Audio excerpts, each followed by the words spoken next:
Well, hello and welcome to the Lady Charmaine live show. My guest today is very funny, and her humor has garnered her television spots on Frasier, Matt TV, Martin and Living Color, The Parkers, and a show that we all know and love, Living Single. And here today to talk about her TV One Life After episode, Living Single. Help me welcome Miss Kim Coles to the show. How you doing, Kim? I am wonderful. Hello, hello. Hello. And you have a Life After episode called Living Single, airing on Wednesday night on TV One. Congratulations. Thank you very much. Thank you. Now, Kim, when you ask everybody this question that comes on the show, when you got the call regarding Life After and saying that they wanted to feature you, what was that call like now? Were you kind of hesitant about doing the show? Because some people say they were, or were you excited? Yeah, I was. Not only was I hesitant, I actually said no.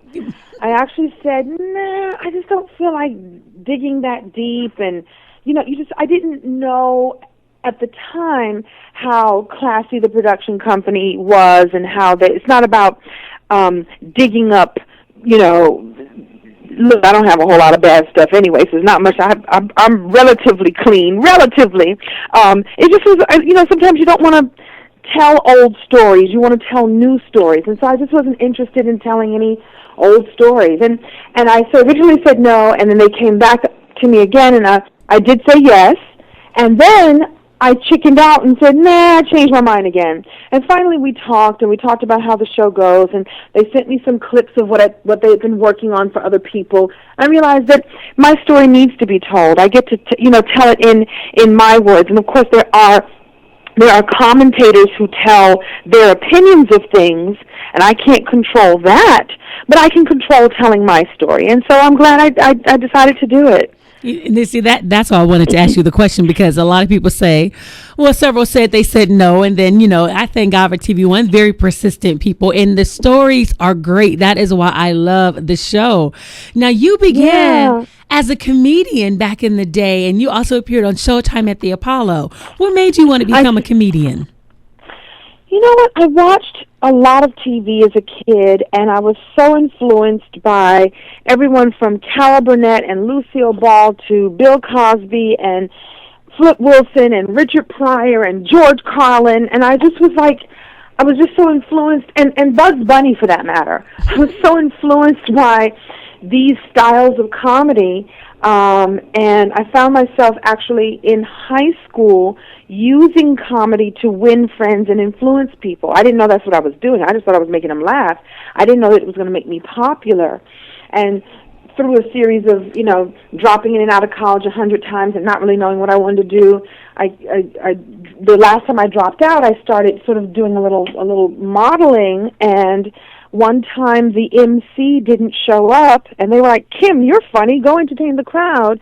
And I started doing that, and it just felt like home. And so it's just a natural thing that I'm able to do, and why not go and do it? The business was exploding, and I didn't know where it was going to lead me. I just know I love to make people laugh.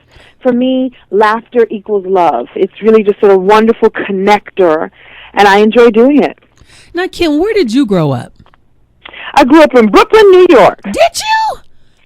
I sure did.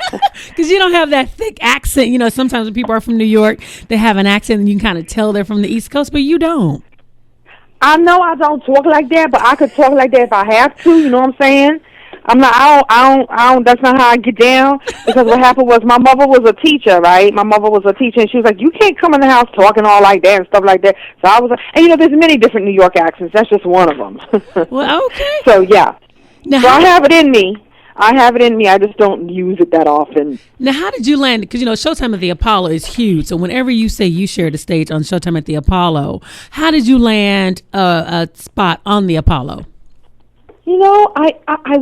I was around there as they were putting the show together. I can't even remember the actual. I know I didn't audition. Maybe I did. I don't even remember. I just was always there. My ex-husband and I were performers. We were always hanging around there. The energy of the Apollo was so amazing. And because I was one of a kind, like there weren't a lot of black females doing comedy at that time. And I think because I was rare, anybody who was rare got noticed. And so I think I just performed one time. They liked me and said, "Would you like to do the show?" And I was like, "Okay, good." I think I performed on the regular Apollo night, and they liked me enough and said, "You know what? You're polished enough to actually go on the show as a professional." So it was just sort of, to my recollection, it just sort of happened. Okay, well, that's really a blessing. No, I take it back. I did do the show. I did the regular Apollo show, the one that's not filmed, and I think I won first runner-up, and then they asked me to do the TV show. Okay. Oh, that's good. Now, we all came to know you from a very funny show called In Living Color. I mean, had us in stitches. And you were on that show. Now, how did you get from the Apollo now to In Living Color? Well, you know, again, because I was I won't say one of a kind, but one of a few, when this sketch comedy show was being put together, I was one of the people that was called to come and audition. And, you know, Keenan went looking for people in, you know, all over the country, New York, Chicago, L.A., I'm sure he went, you know, many places. And anybody who was doing comedy at that time pretty much had a chance to audition for the show because he was looking for comics who could also do sketch comedy. Mm-hmm. So I was called to audition because I was one of the people who was, you know, in the realm of being able to do that. Okay. Now, a lot of people don't remember that Jim Carrey also got his start in In Living Color. What was it like working with him in the beginning on the show In Living Color? Well, his genius was apparent.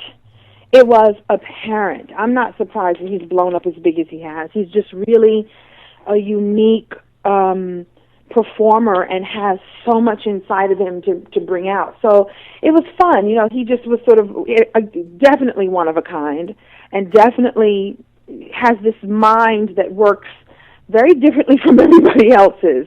So it was really fun. Okay. And so you've been now in television over 20 years. Did you think that your career would last this long in television? You know, I didn't even think about it that way. Like, it's only recently, I would say the last few years, that I began to think of it in terms of, you know, when you look back, you go like, wow, I really built a really lovely resume for myself, a legacy for myself. When I was first getting into it, I just wanted to make people laugh and do my thing. So as I look back, I go like, wow, I really built something. And it was by design. You know, I really did make careful choices. Most of the choices I made were really good ones. I mean, they're all good choices because they all lead to a lesson of some kind or something. But so I don't remember the original question. Like, I didn't know early on, this is how you craft a career that lasts. I just stayed true to myself. I said yes to some things. I said no to a lot of other things. And I've been staying true to myself, and the older I get and the wiser I get, the more true to myself I shall be, and therefore it can't help but grow in a particular way. That's good. If you're just tuning in, we're talking to Miss Kim Coles. We're talking about the TV One Life After episode, A Living Single, that's going to be airing on Wednesday, November 23rd. Kim, speaking of television, you did a show called Celebrity Mole. What was that experience like, knowing that there's a mole in the house? This whole, it was kind of like a game show, but yet there was a mole. What was that experience like for you? It was awful. It was awful. Well, because I like things coming at me straight. I don't like duplicitous behavior. And the whole point of the mole is that one amongst you is there to ruin the game and be the mole. And if you recall, I was actually the first one who was taken off the show. And the way it works is that you vote, you have a private vote to see who you think the mole would be. Well, because it was the first week and everybody was so suspicious to me, I had no clue who the mole would be. I later found out that my answers were only one or two answers off, but someone took the test and got a better grade than I did. Everybody was suspicious because the whole point of the show is you have to act suspicious enough for people to think that you're the mole, so they'll vote for you and therefore vote themselves off. So it's just too many layers of deceit for me to do well on a show like that. And I'll tell you the other piece of it, and especially in light of, I'm just going to keep it real, okay? Especially in light of all these reality shows that we've seen in the last few years, because that was a show I did, quite a while ago. in the light of I see how women are portrayed on these reality shows, and I'm going to say black women in particular, the way that they are portrayed, the way they are portraying themselves, the way they're allowing themselves to be. I actually knew at that moment, I was like, I don't want to eat any bugs. I don't want to be caught on night vision goggles doing something I'm not supposed to be doing. I don't want to be caught cursing somebody out. I'm not going to be the angry sister girl. And this is before the angry sister girl was even created on those reality shows. You know what I'm saying? Right. I knew in my heart, you know what? It's kind of cool that I got voted off early because I didn't want to be, I just didn't want to be seen in any other light other than the light that I choose to be in. You know what I'm saying? Right. And when you're on a show like that, eventually, and they put you into situations that cause you to, you know, it causes disarray and causes arguments. They pit you that way because that makes good television. And I just didn't want to. I didn't want any part of it. That's smart. I didn't want any part. So I think cosmically or spiritually or however you want to put it, I think I made sure I was voted off the island because I didn't want to eat no bugs. I didn't know what they were going to have us do. There was too much that was unknown and too much that was duplicitous. I can't work like that. So I was the first one off the island. That was good for me. And you knew you didn't want to do it because you wanted to stay in control of your image. And that was you being in control of your image and what you wanted to come across regarding you. Because when they say it's reality TV, when you think the first root word is real. So whatever you put across, people are going to really think you're like that. It's not like it's just a regular television show, you know, because you think people are like that when they're being mean and loud and boisterous. Yeah, but I suspect that the people that are on these shows now are probably really like that because you can't maintain. You know, I always got real upset when somebody would say, oh, they edited me to look bad. Well, editing can cut around stuff and put things in different places to make it look like whatever. But if you don't act rude and yell and show your you know what, then they can't edit it. If you never act that way, then they can't use it. True. And so the thing that people need to understand about reality television is now there seems to be a formula. When people go on those shows, they know what to do in order to become popular. And so who knows if that's really even their real personality. But listen, the truth is that they know what it takes to be a star on those shows. And I suspect that quite a few people are doing what they need to do to get noticed. Mm-hmm. And that is so true. And what's interesting is that these people have a job and I don't. So wow. Okay. You see what I'm saying? Right. I'm like, I look at the number of followings that some of these girls have, and I also think, why are we yelling at each other like this? Why are we cursing each other out all the time? And why are we watching it? Because we can't even complain about the networks putting it on the air. If we didn't watch it, trust me, they would not renew the show. That's and true. So I know that's a deeper conversation right now. And consequently, I've only done 2 reality shows. The only other show I ever did was Celebrity Fit Club. And I was just getting ready to ask you about that. Yeah. I mean, that show to me was about something, and I did the first season before I understood really, you know, what it was. But I'm not at all. I can stand behind whatever was portrayed on that show because I stayed true to myself. Right. Because I wanted to ask you, were the exercises as grueling as they looked on TV? Yeah, they were. But you know what? What was really grueling is the truth is we only met every other week. Oh. I don't know about the other seasons, but we only met every other week. So the true grueling exercises happened on your own. If you wanted to lose weight, you had to do the work on your own. I hired my own trainer. I made my own food. So the real work was doing it behind the scenes. And so, yeah, some of the exercises that they had us do were either grueling or they were stupid or they were, you know, whatever. But, yeah, that's what makes for good TV. Okay. And I do have to ask you this question. Did you secretly have a crush on Harvey? I did have a crush on Harvey. I did. And they set us up on that date on the show. But, I mean, that was it. I mean, that was it. Who wouldn't have a crush on a masculine, manly man?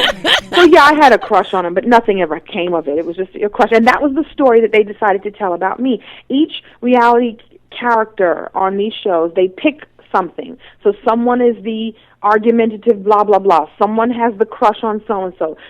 Someone is the manipulative blah, blah, blah. Someone else is, they draw character lines. So when someone heard me say, wow, he's kind of cute, they were like, oh, that's going to be Kim Coles' story. Because that was the only story I was going to give him. I wasn't going to be the mean girl. I wasn't going to be the whatever. I wasn't going to be I was going to be who I am, and I happen to have a crush on Harvey. But it was cute. Right. So I'm glad it was very cute and it was very innocent. Now you have embraced your weight and your size, because although you was on Celebrity Fit Club to lose some weight, what advice would you give to someone who is struggling with their weight and their self-esteem? Because you seem now to have truly embraced it, because we've seen you go from a living color and to where you are now. So can you encourage somebody in that area? Well, I'll say this. I've embraced it because I don't have the energy to hate myself. The truth is, on Celebrity Fit Club, I lost 24 pounds in 12 weeks, and I gained 26 back. And it's something that I struggle with. I just don't struggle with publicly, meaning I've chosen not to hate myself because I wear a size 16. Mm-hmm. I choose to love myself. And the thing is when you come from a place of love, you can actually make the change. I think you can make the changes if you really, really want to. What's interesting is that as I speak to you right now, I've actually lost about 6 pounds because I'm loving myself into health. I'm not loving myself into a particular size. So I decided if I'm going to be 50 in January, and I am, then I want to live a life that is as long and as healthy and as vibrant as possible. And as I enter into my 50th year, I should think about, my knees are kind of hurting a little bit when I walk, and it could be because I have a couple of pounds extra that I need to lose, 20 pounds or whatever the number is. And so I just think my new message is always wrapped around love and self-love. And if you really love yourself, you will take great care of yourself. And so from that perspective, the weight is easy to drop off. I'm not trying to look a particular way for a particular role or because of Hollywood. I'm not trying to lose the weight because a man wants me thinner. I'm not losing weight because I look in the mirror and I go, oh my God, I hate my body. I will drop weight because it will happen naturally and through work, through the work of, eating well and exercising. But it's about loving myself into health. I want to be a foxy 80-year-old, and so I got to start now. That's the bottom line. I love when you said loving yourself into health. That was good. So yes, I'm loving myself into the healthiest body I can possibly get, which means, when we're done talking, because it is sunny outside, I probably should go out for a walk and just get some fresh air and just, do a little yoga or whatever it takes. It doesn't have to be, we make it so difficult. And I think our bodies push against it because they're like, well, why are you, if you sure ate that piece of cake with ease, why are you making all the rest of this so difficult? Make it easy on yourself. That's good. That's what I would say. Love yourself into health. That's good. If you're just tuning in, we're talking to Miss Kim Coles, fantastic lady, very funny. And we all loved her from the TV show Living Single, which she was on for 5 years. And Kim, that show is still in syndication. You had a great cast too. Queen Latifah, Kim Fields, John Hinton, Eric Alexander. Do you still keep in contact with the castmates?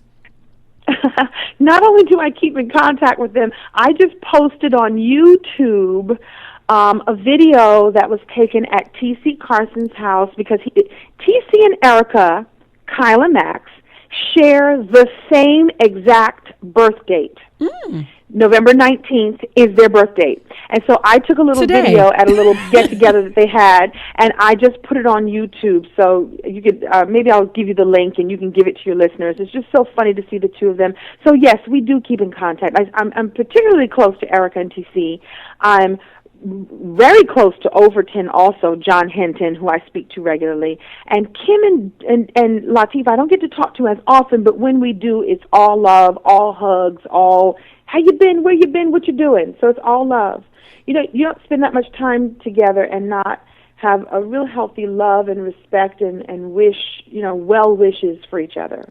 Now, always. What was it like working with such a great cast? Because everybody had their own individuality, but everyone was funny and you all complimented one another. And whoever did the casting did a fantastic job. So what was it like being on the set where everybody was funny in their own way? Yeah, I do think that it felt, it felt good from the very first moment. Mm-hmm. From the moment all of us were in the first room together, I knew the show was going to go, and I knew the show was going to go for a while. These 6 people belonged together and complemented each other very well, and we laughed every day on the set, every single day. Now, so it was my pleasure. That's good. Now, your relationship between Overton was one of the most memorable relationships on television. Did you ever think that your relationship would go down in TV relationship history? No, I didn't, but I love that.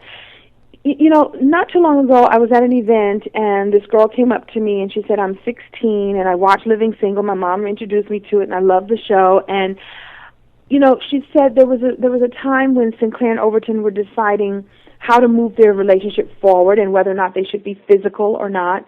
And she said, I watched and was impressed with their decision to not be physical until they really both felt emotionally ready to do so. And she said, as a 16-year-old, I'm holding on to that because I'm not ready now. And so many of my friends are, or they think they are.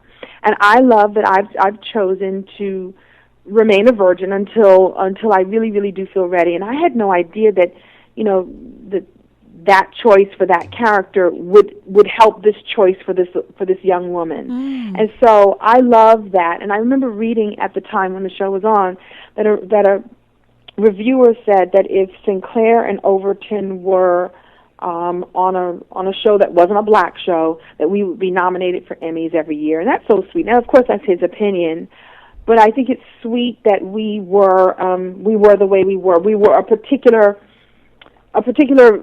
vision of black love, and I'm very proud of that. Very proud. And it was so cute and innocent, and it was like, you know, just so true.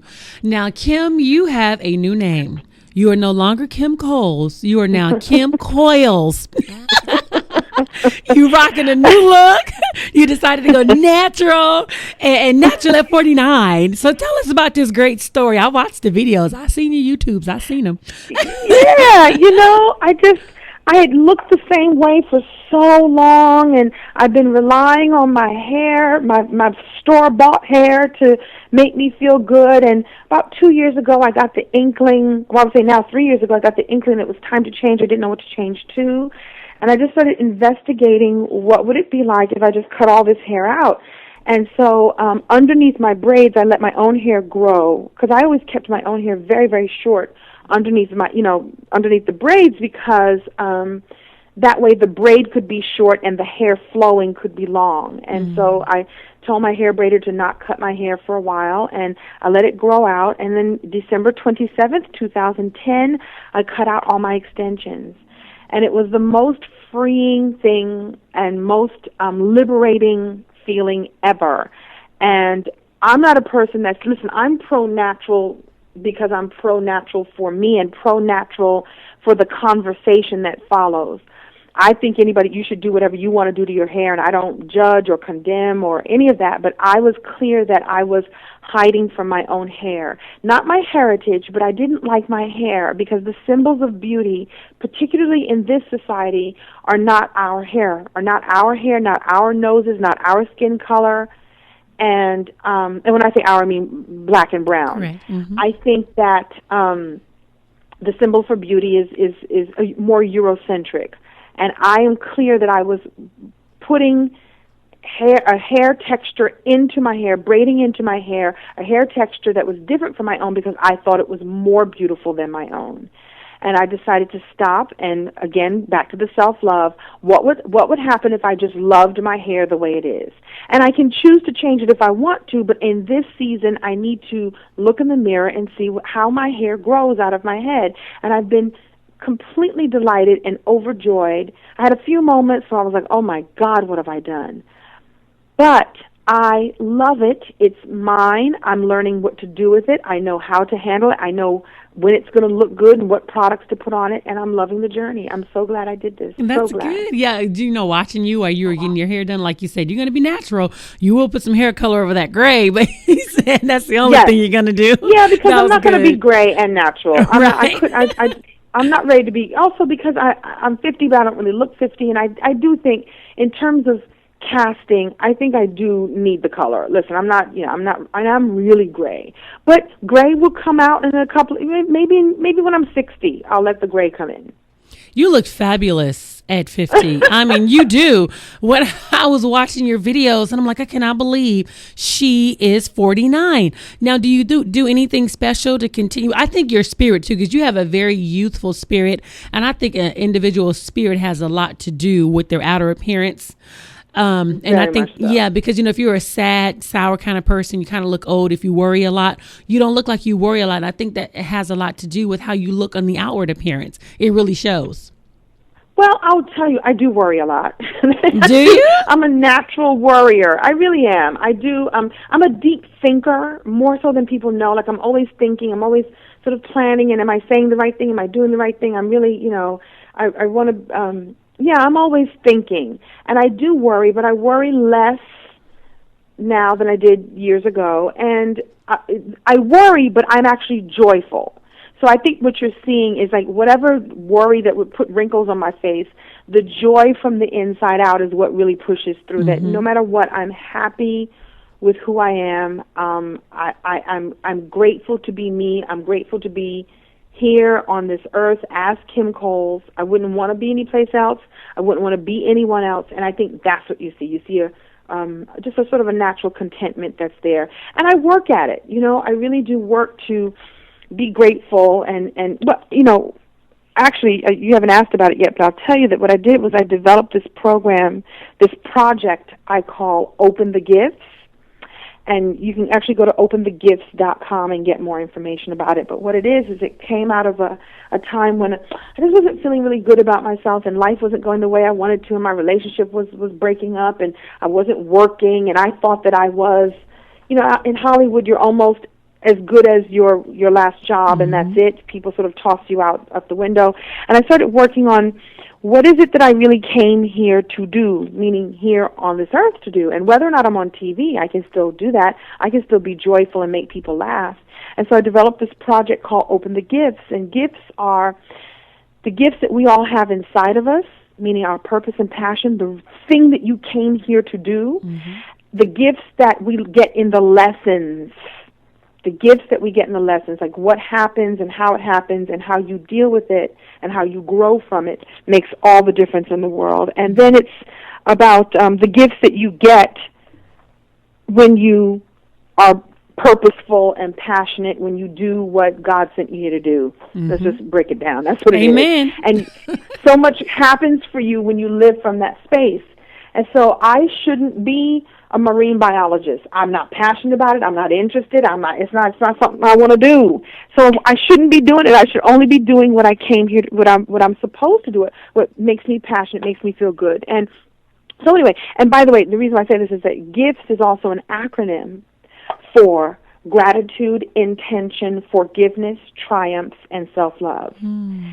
And so I think when you work through the principles of gratitude, intention, forgiveness, triumphs, and self-love every day, you open the gifts that you have inside of you, you're able to share your gifts with the world, and you're able to understand the gifts in the lessons. So when something awful happens, you just go, wait a minute, what's it here to teach me? How can I learn from this? How can I grow from this? And then you move on. So do you go around the country speaking on the gifts? I do. I've been speaking, and that's what's been lighting me up like you wouldn't believe. I've been speaking to women and girls and men and teenagers and spreading this message of finding the gifts inside of you and sharing them with the world. And I can do that whether or not I have a TV show. Right. I can do that whether or not I have, do you know what I'm saying? Like that's my ministry, so to speak. Amen.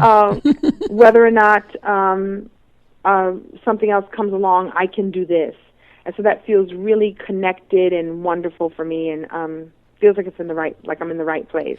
It's always good when you're moving in what God has called you to do, when you know it's your God-given talent. That's what you were created to do, and you just flow so much better because it brings more joy to your life to know that you're right in the center where you're supposed to be. And one thing I was thinking about when you was talking about your hair, and you were talking about the coils and the curl patterns, I learned a lot from your videos, mind you. I had no idea it had that many, patterns, and you're a 1B. No, you're a 3. And I'm like, okay, Right. I never knew about that. But you also there's some people who are assigned to that's the hair typing system. There's some people who believe in that and some people who don't. I mean, there's so much discussion in this community, and a lot of opinions and a lot of feelings, and it's our hair, it's our culture, it's so much behind it. So go ahead. That was good. You were also a host on My Black is Beautiful. And I was just thinking, what made me think about your hair was when you were a host on there, it's amazing that you can really say My Black is Beautiful. Like you said, embracing your hair and just loving yourself. And this is what God has given you. And you can truly say My Black is beautiful. I just thought about that. And so Are you working on anything right now? I know you have the gifts. Are you working on anything else, any upcoming projects or anything? So I do have the gifts. I'm going around and speaking. It's so funny, I just sat down and counted. I actually have 4 projects that I'm working on creating or co-creating in the realm of television. One of them is like a reality-based show, but real positive and wonderful. 2 of them are scripted shows, and one of them is a non-scripted show. And then I'm also, I'm like this crazy lady. I say I want to do a one-woman show. I just need to sit down and write it. I have this show in my head. If I were to sit down, probably over a 2-week period, I would get this whole show down on paper. And I have a book in me that needs to come out, too, that's going to be along the lines of gifts and helping people. So all these things that are bubbling forth, and I love this time of year because generally show business kind of shuts down. You don't get as many calls, and then you get a chance to, stop and do what you really want to do. Mm-hmm. So I'm going to, do that, spend this time, kind of go in and start working on these other projects that 2012 can be birthed. Good. In your 50th year, too. Yes, my jubilee. Yes, in your 50th year, birth the books, the reality shows. You ever thought about, when I was watching your videos, Kim, that would have been a great part of a reality show, just documenting your story and also writing these books. But that was a great hair story and a great hair journal to be able to see when you made that cut on the braid. That was great. That should have been a part of a show so we can just see the evolution of Kim Coles, especially going into your 50th year and the different things that you have coming up. See? That was a show. Yeah, well, I kind of sort of did it. If you watch all the videos put together, they kind of tell a story. I've been meaning to do even more. In fact, I said I have this project that I call 50 by 50, and I was going to make 50 videos before I turn 50. But the problem is that takes a lot of time, especially if you want to make them really good, if you want to edit them together and make them really interesting. So it's an ongoing process, and for my 1-year anniversary, I am going to do a retrospective video and blog, so at least that's there. Because, sometimes you live your life, and sometimes you sit down and blog about it, and I find myself trying to find the mix between blogging about it and chronicling it all, and actually just going out and living it. So for my hair anniversary, I will create something, a special retrospective. Right, because that was great. You showed us the hair products. That was good. The curly pudding.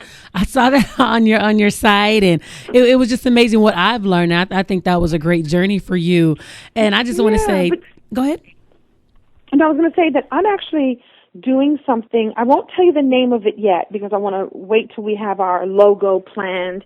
But I'm actually going to launch, as part of my own website, a separate website that is specifically for the curly community.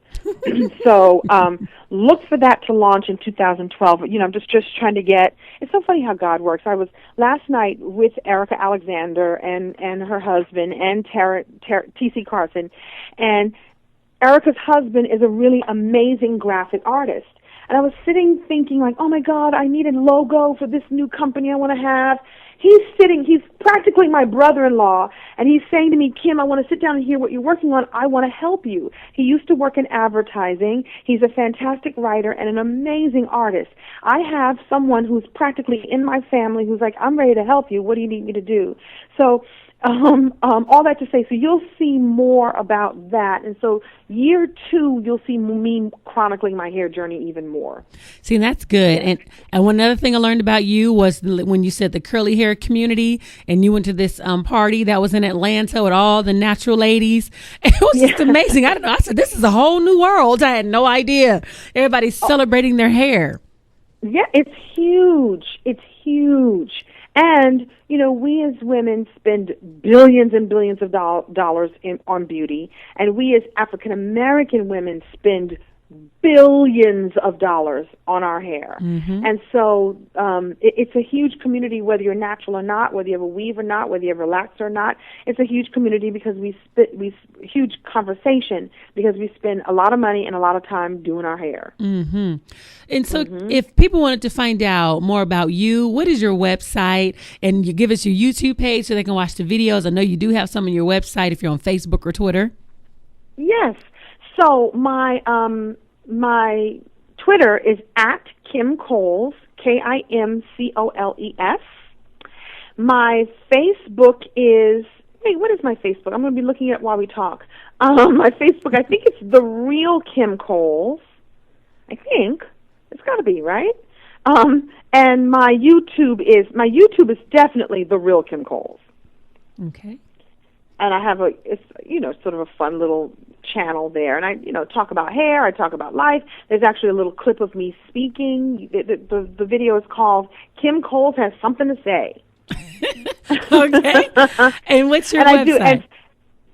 Sorry? And my website is Kim Coles Inc., www.KIMCOLESINC.com. By the way, I'm back at my Facebook, facebook.com, Real Kim Coles. Because I think there was another Kim Coles. I was like, oh, no.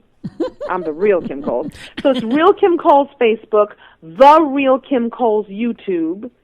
Kim Coles Inc. is my website, and also OpenTheGifts.com. OpenTheGifts.com. And that's where people, if they want to invite you to come and speak at their engagements, that's where they can find you and get all the information. Yes, and I have something called my community. Get it? Community. Cute. And so if you scroll down to the bottom of the page, you can join the community and you get a 7-day workbook talking about the gifts. And so sort of takes you through some exercises that are all about, GIFTS, gratitude, intention, forgiveness, triumphs, and self-love. Well, I want to thank you so much for coming on the show. Thank you so much for sharing yourself with us. We look forward to seeing you Wednesday night, watching your story on Life After Living Single with Kim Coles. It's airing Wednesday, November the 23rd. Again, help me welcome. Again, thank you, Kim, for coming on the show. Thank you so much. You're delightful, you are. Thank you.